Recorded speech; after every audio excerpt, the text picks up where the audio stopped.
PUNGA is a text analytics tool that empowers users to clean and summarize documents, make connections, and better understand their analysis techniques. Our presentation makes use of the dataset from the VAST 2006 challenge. So let's dive in.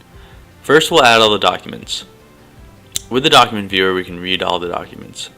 First, we see the titles of the documents. Selecting the title expands to show the content of the document. But still, this is a lot of documents. I think we want to start at a narrow entry point. I have a hunch that we'll want to link into hospitals.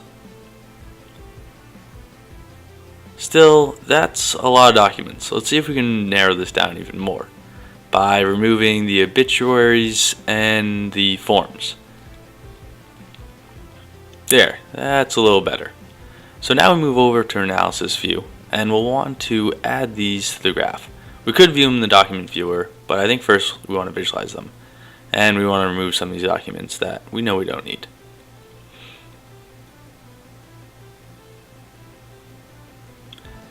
Double-clicking a document node expands it and shows the entities that are contained within that document. Hovering over these, we see that there are some entities that show up a lot.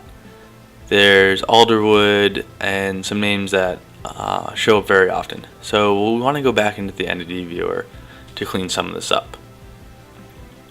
So we'll want to get rid of these vague locations like Alderwood and United States. We also see that there's a lot of names that occur often. These are actually the authors of the documents. We can go ahead and remove those too for analysis purposes. Now we'll return back to the analysis view, and we'll look into this Tragedy Strikes title. It's a little vague, so we'll actually need to read this document this time. This is certainly a tragedy, but it seems to be an isolated event. So I think I'm going to remove it from our current analysis. And let's focus on this E. coli case. An entity node size indicates the document count of that entity. So let's expand the two largest nodes with this George Prado and Boynton Laboratories. So if we go back to George Prado, we see that he's linked to an article about some suspicious activity involving teens at a silo. Right-clicking and opening doc view, we can read the document. And if we look in the document view at the Boynton Laboratories documents, we can see that there used to be an FDA investigation, but it's since been canceled. And we can go back to the graph view, hover over those, and look at the timeline. Going back to George Prado, we see that there's another suspicious article here involving a chemical spill in which his brother was involved. So let's see if there's any more Prados. And let's go back to the entity view and create an alias and link all the Prados together. Alright, great. Now when we go back to the analysis view, we see that there's this large Prado node and all the documents connected to it. We can then expand all these documents. Ooh, that's a lot.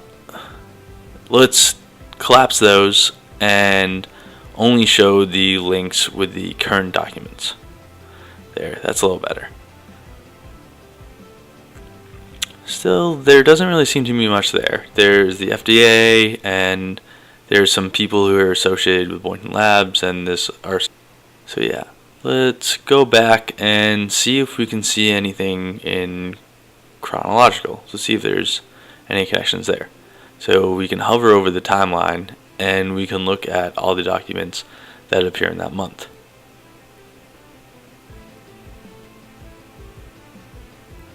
Huh, that's interesting. The spill seems to happen after this E. coli breakout. Might come back to that later. That's probably enough analysis for now. So let's move on to the provenance view. This parallel coordinate chart depicts all the analysis actions we've just completed. The y-axis is correspond to a calculated degree of interest, and for each axis corresponds to a time lapse in our analysis. Last of all, each line corresponds to an entity, so we can filter to understand items that we had a high interest at the beginning, but we may have trailed off. For example, this tragedy story. So I might want to go back and look at that. Or maybe you want to continue the analysis. Feel free to use our tool and try it online at punga.herokuapp.com. We'll be updating PUNGA with the latest VAST challenge dataset, so stay tuned.